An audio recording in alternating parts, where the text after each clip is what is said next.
All right, it's time for week 6 of Mesh. It is a fantastic week. We have 4 different tournaments going on all at the same time. You may not be in all 4, not many of us are, but there's a lot of action to track. I'll try to get to most of it, but we're going to start off by looking at our new top 25. So number 1, Liberty Flames, 9-0, one of the only undefeated teams left in the country, mid-major.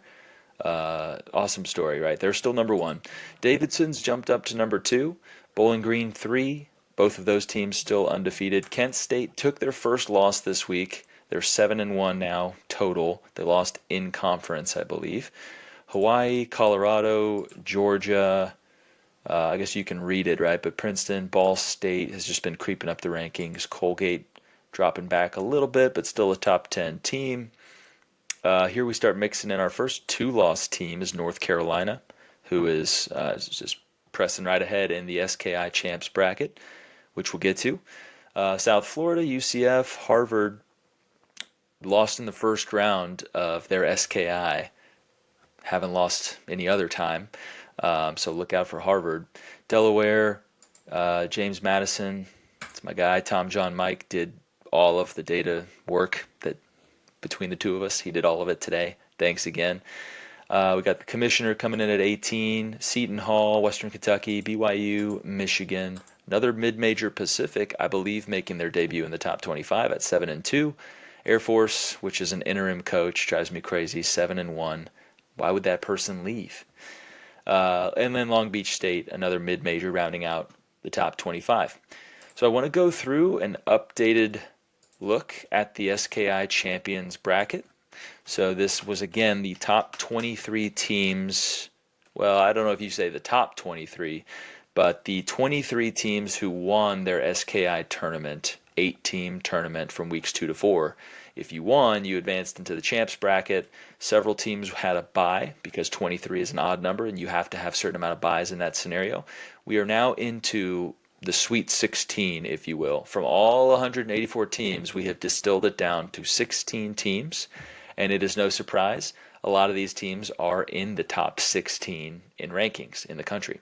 So at the top, we have Liberty. I've displayed that same basic breakdown of color for their points, their max, and their efficiency, as well as their national rank. So Liberty is rock solid. The number 1 points, the number 3 max, the number 16 efficiency. Scotty Diesel of North Carolina has their hands or their work cut out for them. However, number 6 in points, number 5 in max themselves, it's just the efficiency has been a little bit worse. But, I mean, when you're talking about less than 3% difference, it matters, but obviously any given week, an upset could occur. I believe Liberty happened to, I know this, scored 440 points this week, so it wasn't like another 500 performance. We'll see. UCF and Princeton both coming in from a bye. It looks like UCF might have taken a loss in the meantime. Well, what am I saying? They're 7-0. So maybe this formula just isn't updated now that I say this.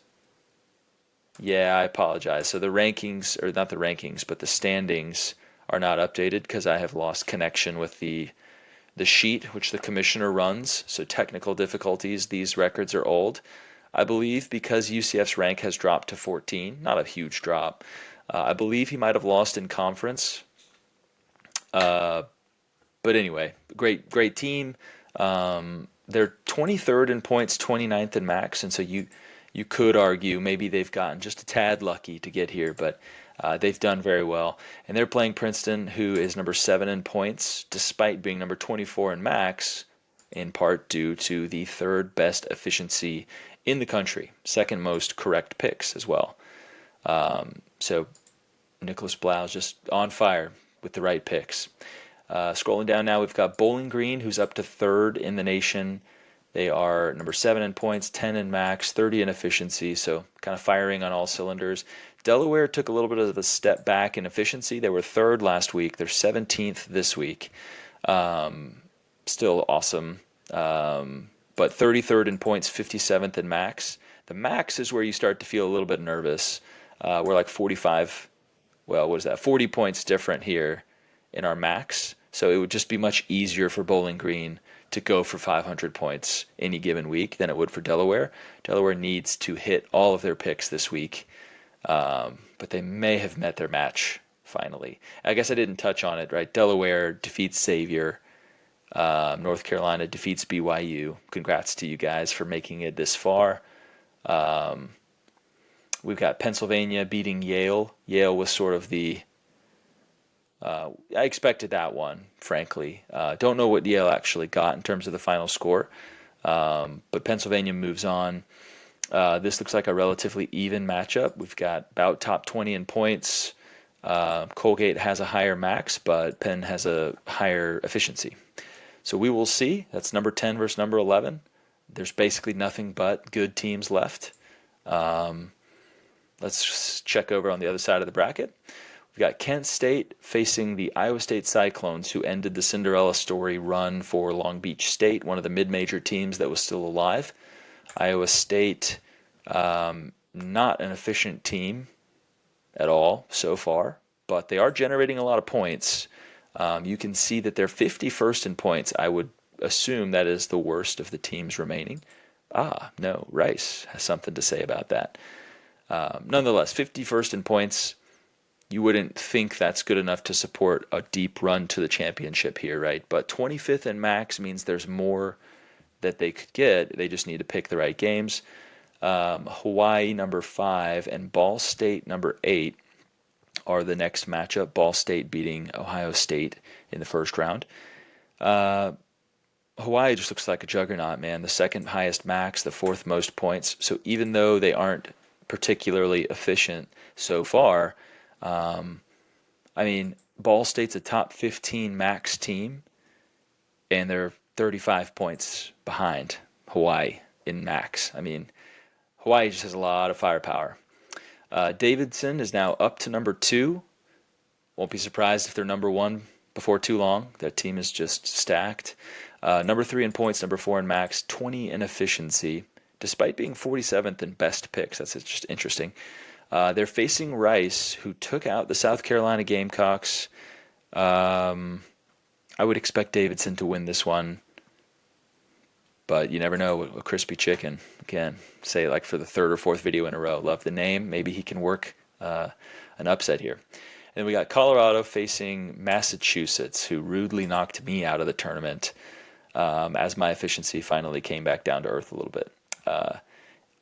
So also a highly efficient team, Massachusetts. I don't know why this is red. That's the color on all of these. I'm realizing now is not right.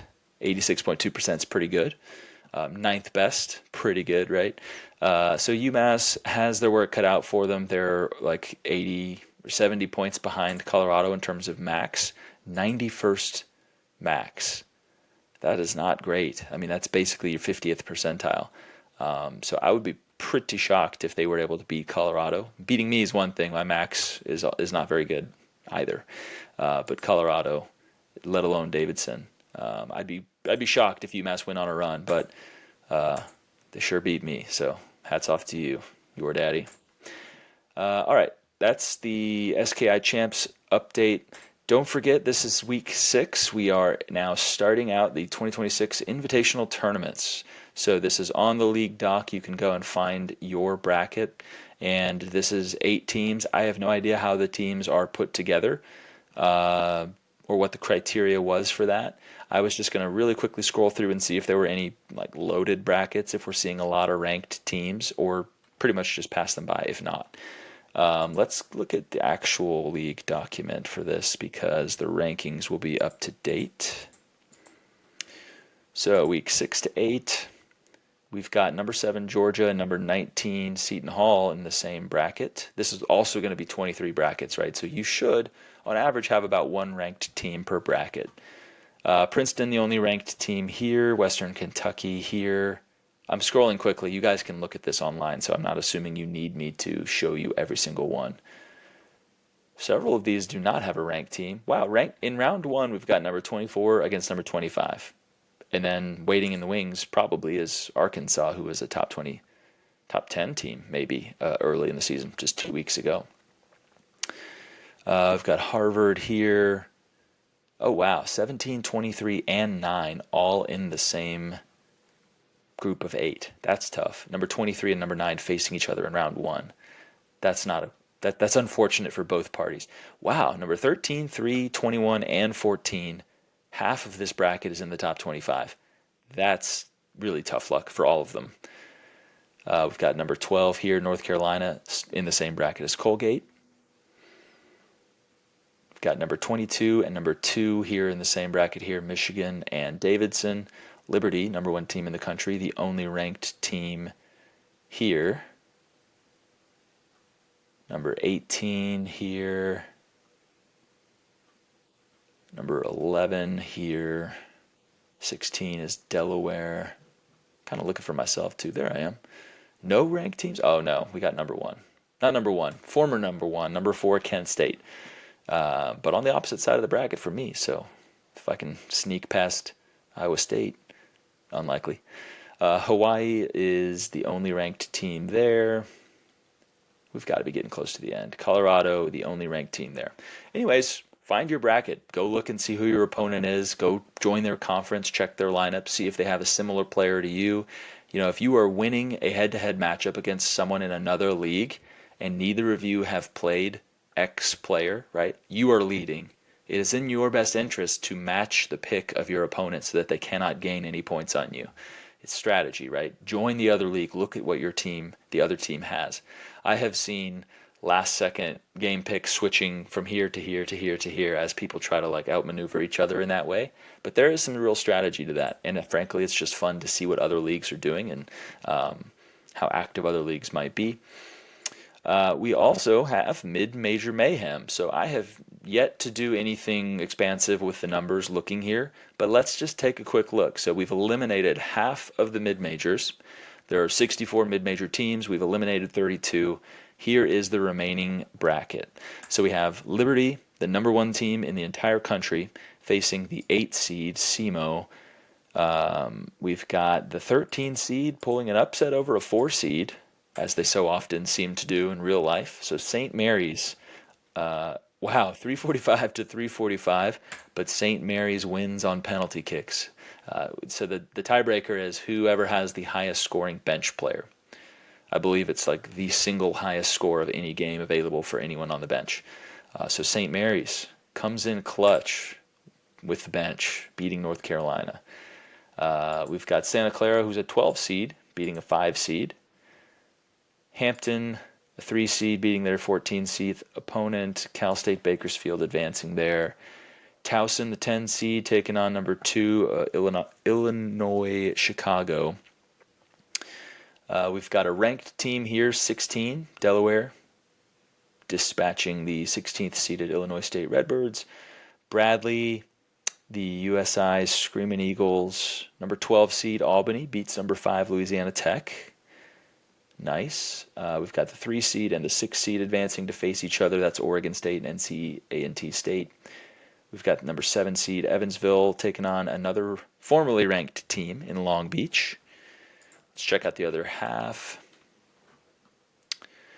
We have me advancing, although in a pretty pitiful performance. Me facing UTEP now, my old Big 12 rival from the old mesh.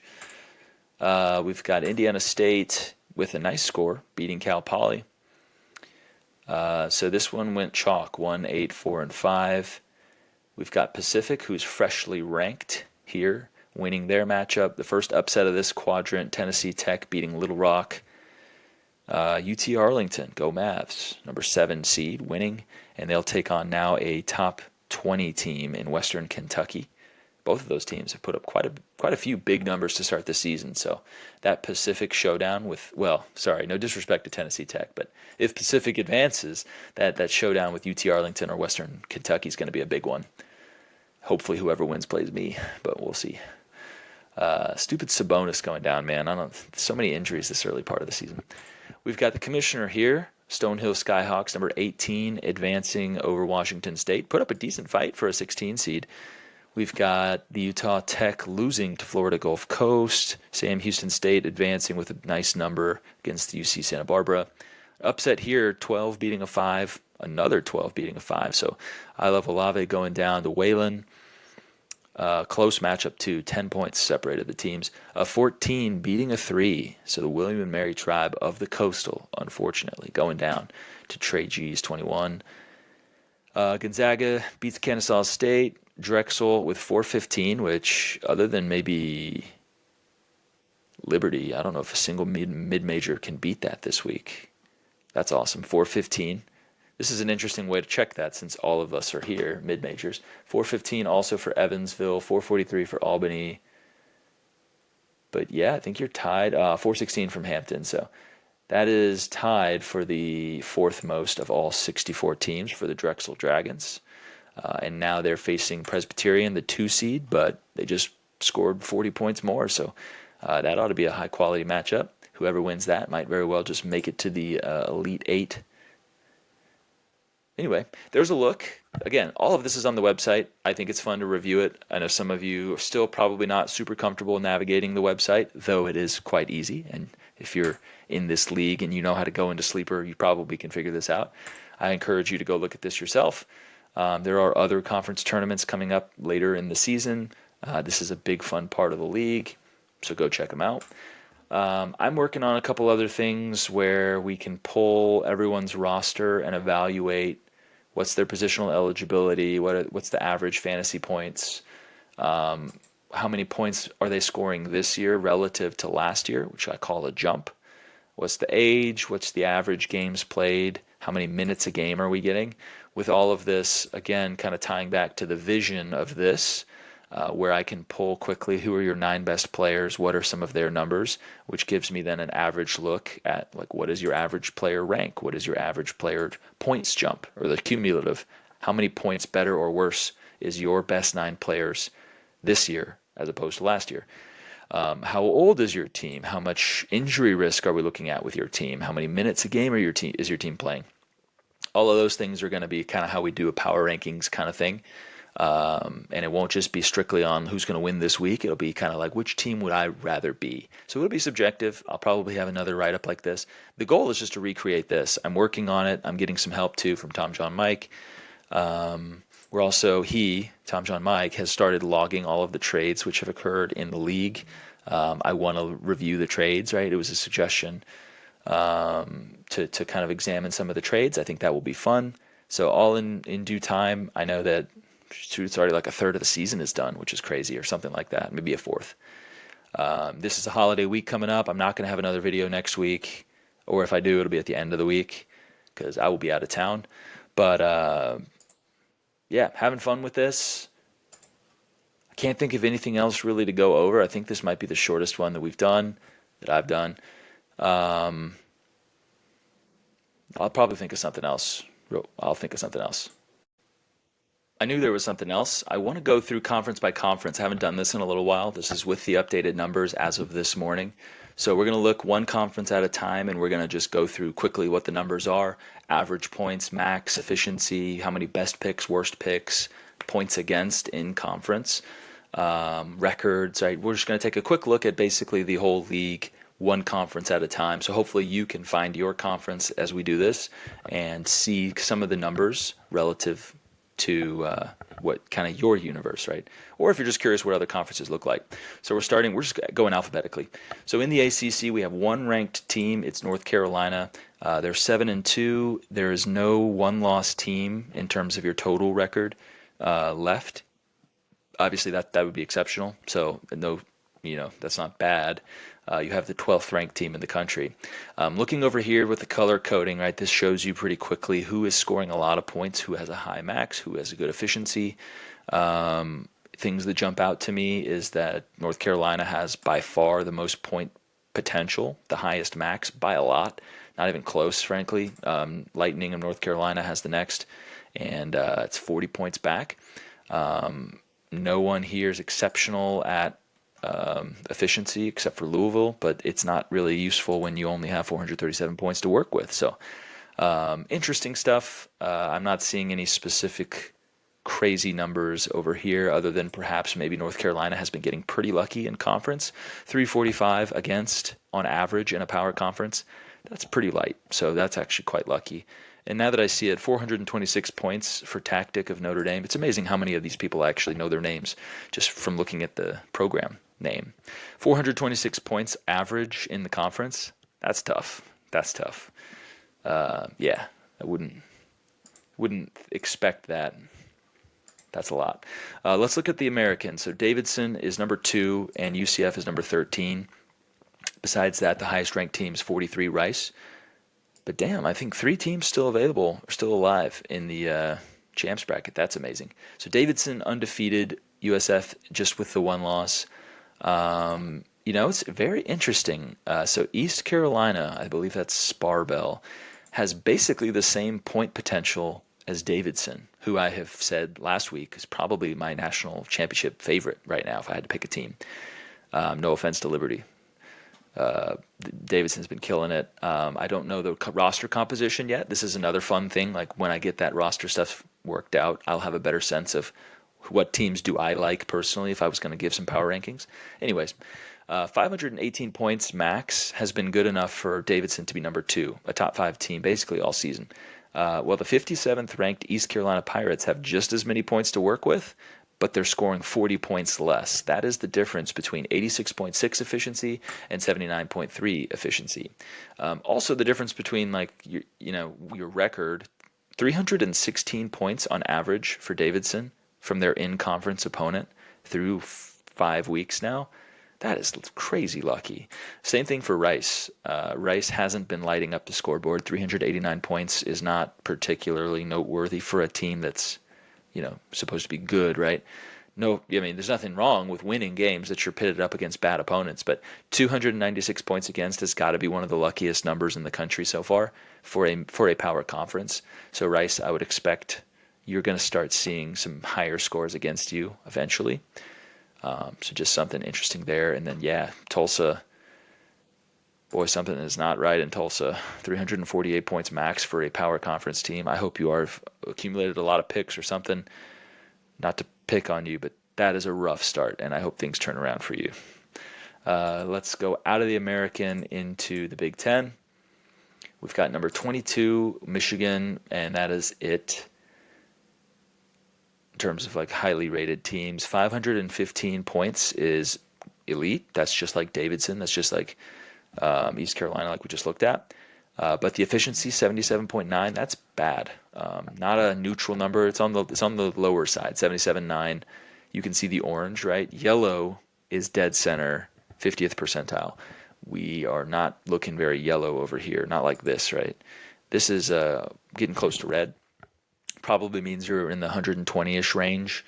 If you could tick that efficiency up, you could go from number 22 to a top 5 team. 6-2 already, so it's good to have lots of firepower because even when you don't hit your picks, you're still scoring second most, third most in the conference. Boy, that's kind of tough luck for Iowa.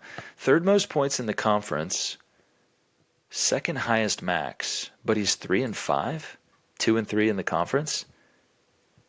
The points against isn't even insanely bad. Maybe he got a really easy win, maybe 2, but the other opponents have just scored a ton.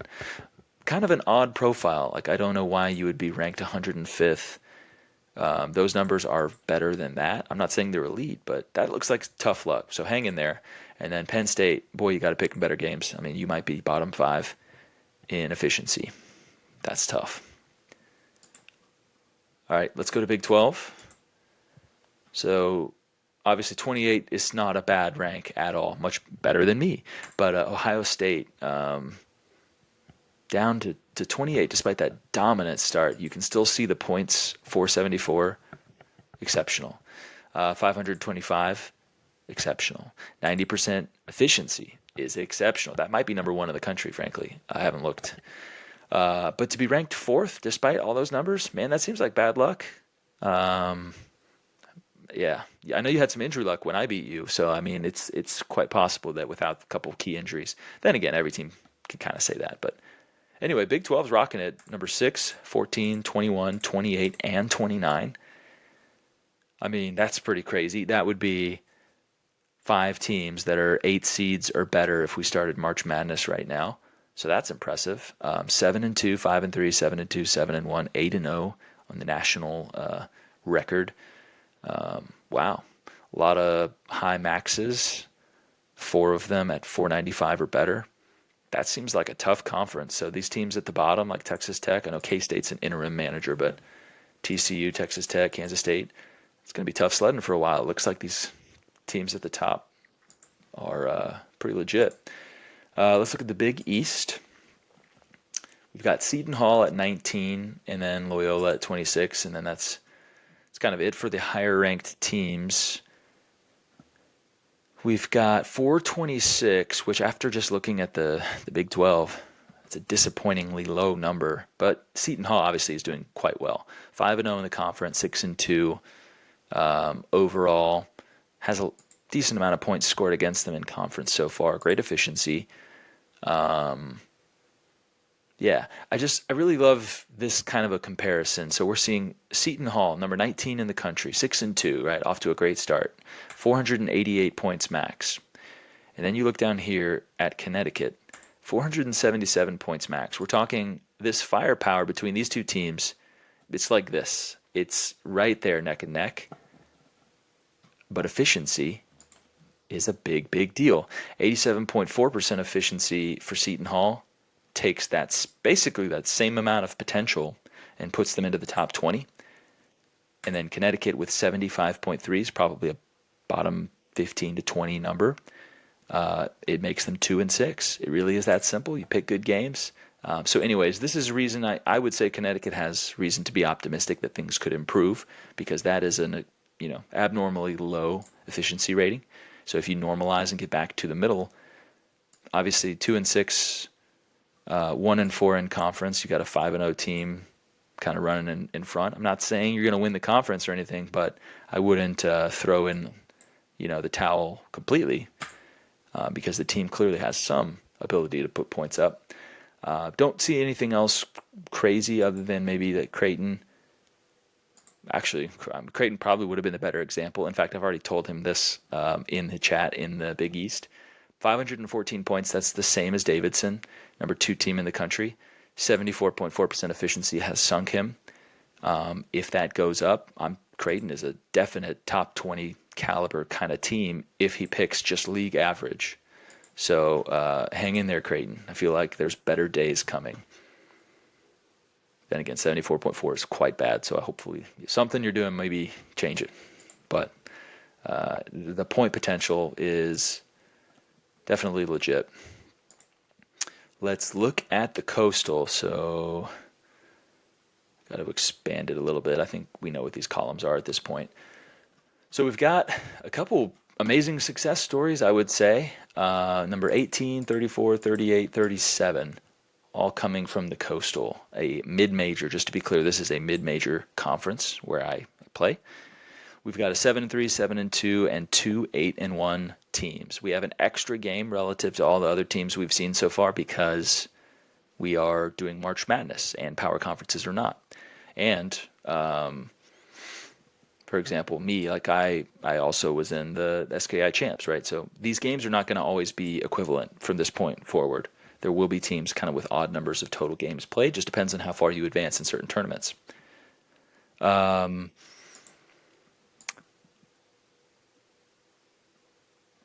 You can just see the difference between mid-major and power conference. I know I'm probably tired of hearing me talk about it, but we don't have a single team projected 500 each week. Not a crime or whatever, but like our best scoring teams, 420, 411, 409, that's it. The only teams above 400. It is harder to generate points in this format because this talent's just more spread out. So the efficiency up here is super high for all 4 of these teams that are kind of near the top. Hampton, frankly, has been the highest potential point scoring team in here, but the efficiency hasn't been there. Yeah, I don't know if there's a whole lot interesting to say here other than I wouldn't have projected for any of the mid-majors to have 4 top 40 teams this deep into the season once you kind of let outliers pass. So I think our conference is doing quite well. And Drexel has all kinds of firepower too. If they would just pick better games, William and Mary, all kinds of firepower. Oh, William and Mary is actually the highest potential scoring team. Just the efficiency for these two teams just isn't there yet. All right. Anyway, let's look at what is it? Conference USA is that next? Yeah. Liberty is here, undefeated 9-0, and Delaware at 9-1, Western Kentucky at 8-1. So they can claim to have the best trio of teams in a mid-major, certainly, right? Having number one overall is going to help you with that. But then their thing drops off a little bit more as opposed to the Coastal. So I'm not going to give them credit for being the best mid-major conference. It's a debate at least. Liberty is amazing, 547 points max. It's ridiculous. That's like 30 more than number 2, which is Davidson. To be clear, Liberty is not the number 1 max team. I think they're number 3. But when we're talking about Davidson as one of the premier teams, a lot of firepower for Liberty. I frankly still don't know how it happened. I will look at the trades and see, like, did he trade his way there? Did he draft his way there? I'm just really curious. He's been just dominant. No other team is projected 470 points or more. Projected, sorry, I mean max. We've only got the one other team that's over 400 points. Only one other team over 385. So it looks like all the talent kind of got sucked up by these two teams.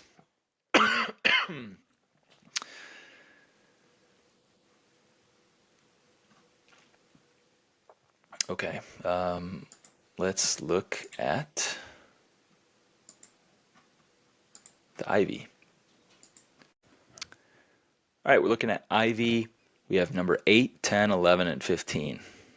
That's pretty wild. Certainly the highest top four teams in any conference. I'm looking at the max, and it is really evenly spread out between these 5 teams and Bucknell, who has just been, you have to say, unlucky. If you're I think at this point last week, he was the last ranked team in efficiency. It's been a rough go, but the points are there. Like Bucknell, man, don't give up. Mr. Potato. 3-5 overall. He got a couple wins, I think, last week. I know. It looks like he must have got another one or something, I think.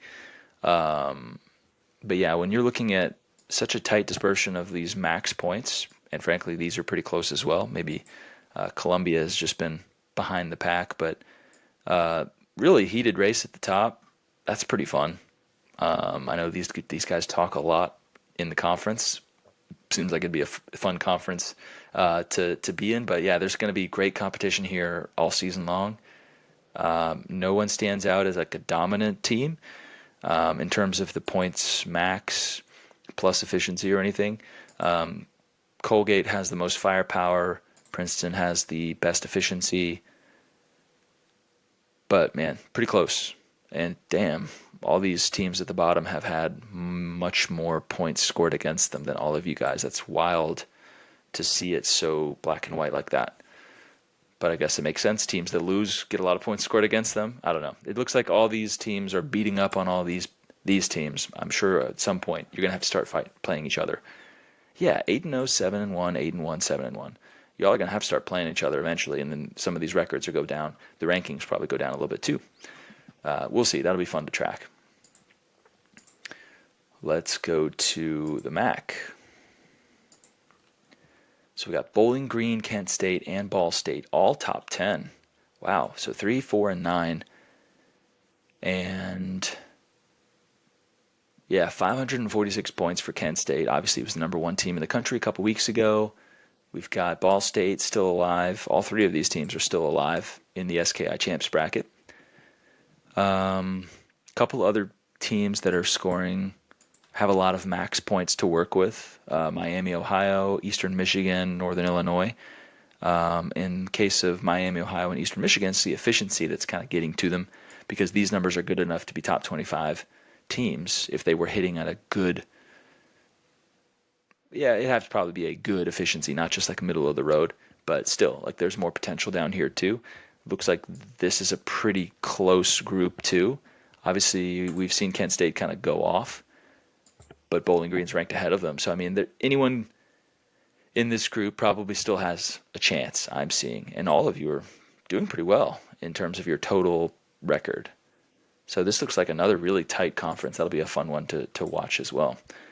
Let's go from the MAC to the Mountain West. How many more do we have here? 4 more after this one.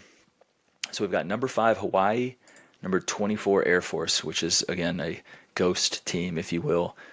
Hawaii looks like kind of the big dog, and there's not a close second here. 450 points is amazing. I think when we looked at it earlier, it was either 2 or 5, one of those two. No one else is even remotely close in terms of the actual points scored, and Hawaii's efficiency hasn't even been good. So I feel like pretty early, but Hawaii's in real good shape to win the Mountain West. We will see. New Mexico, I'm seeing, has a decent amount of points, just with terrible efficiency. Frankly, a lot of bad efficiencies in the Mountain West. I mean, every team in the Mountain West is actually doing badly in efficiency except for Air Force, which is not even being controlled by any of you. It's being controlled by the commissioner. So, well, unless Air Force has gotten a new owner, in which case I apologize. Hats off to you. That's pretty wild, though, that we don't have a single standout performer in efficiency in the entire conference. I said it earlier, if Hawaii becomes a great efficiency team, then look out. That's like a national championship kind of team, the points that they're putting up right now. Let's go from the Mountain West to the Ohio Valley. This is another mid-major. I'm seeing just the one team above 370. So I've got to say this looks like the weakest of the mid-majors probably so far, just looking at some of the numbers. Perhaps if the best two teams were not very bad at picking games so far, right? That's Illinois, Chicago, and USI. If we had seen 83, 84% here, then maybe we would have seen someone be cracking 400 or in the vicinity. But as it stands, this thing looks wide open to me. Like, I see no reason why you wouldn't look at a team kind of in the middle here with kind of like right in the league average of all three of these could still make a run. Heck, even like Valparaiso is 468 max is the second highest in the conference. If this efficiency isn't so poor, that could really turn around quick. So, yeah, no top 25 teams, no top 30 teams. Ohio Valley waiting for someone to separate themselves. Not the ACC. Let's look at the Sun Belt. Got James Madison, number 17. That's my guy, Tom, John, Mike. Generating a lot of points. That's right up there with some of the elite teams in the nation. 408 points is not particularly good, not even best in the conference. Yeah, just look at this example. That's kind of crazy. So Southern Miss, which is Met Runners, he had the highest efficiency in the nation a couple weeks ago, or right up at the top anyway. 90.4% efficiency. He's only generating 457 points a week. That's 60 less. Yeah, about 60 less than JMU, and yet he's scoring more because of 79.1% efficiency for JMU and 90.4 for Southern Miss. So efficiency, just a huge deal. South Alabama also, like, there's tons of room for you to move up if you can just get off of this 75.4% efficiency. Yeah, nothing else really standing out to me. These three teams are like head and shoulders above everyone else in terms of their point generation. That would be JMU, Troy, and South Alabama. Probably, but all three of their efficiencies are poor. So I don't know if you should say Georgia State is in that group, but one of those four teams is probably looking like your favorite to come home with this conference when it's all said and done. Two more here. Let's look at the SEC. We've got the Georgia Bulldogs, number 7 in the country, 7-1. They also lost in the SKI, I think, in the second round, but other than that, haven't lost. 85.1% efficiency is very good. A lot of teams in that same general ballpark of points scored max, right around that 480 to 490 range. Arkansas is the team generating the most by a pretty good margin. So even though Georgia's on top and Arkansas technically is not a top 25 team, they must have lost a couple times recently. They are probably co-favorites with Georgia, I would say. Just so many points. Obviously, South Carolina, I really should say they're right up there too. All three of these teams, the numbers are looking pretty similar. And pretty tough luck for Arkansas and South Carolina. These are solid numbers to be 3-2 in conference. Damn, like everyone's 3-2. Only a couple teams have lost every game. Yeah, highly competitive conference from the look of it. Let's take a look at the last one here, which is the West Coast. We have number 23 and 25, which is Pacific and Long Beach State. Here is Long Beach scoring 400 a week. UT Arlington, I mentioned earlier, pretty high scoring team for a mid-major. 393 a week is a good number for mid-majors especially, and that is courtesy of some good efficiency. 3 teams here. Utah Tech, 130th in the nation, but 479 points for a mid-major. Pretty good. Yeah, not a whole lot stands out. It looks like we have pretty good amount of competition here. I think just not to pick on Ohio Valley, but just to flash back now and look at Ohio Valley. Like the point totals are just, I guess it's just way more spread out here. I don't know. It's interesting. I want to look really quickly and just say, of all the mid-majors, who's at the top? We got a lot of the Conference USAs, a couple West Coasts, a nice contingent of Coastals. The Ohio Valley, yeah, just really struggling so far. Here's a few more. Anyway, I said this was a short one. Now this is officially the longest one, probably by a lot. But anyway, we hadn't looked at conference by conference stuff in a little bit, and there's a lot of tournaments to go through. So figured we'd do all of that. Like I said, I'm going to be out next week, so there's no video coming unless it's at the very end of the week. Probably just not coming. Enjoy the holidays if you're doing anything, and I know I'll still be trying to watch some basketball along the way. We'll talk more mesh in a couple weeks.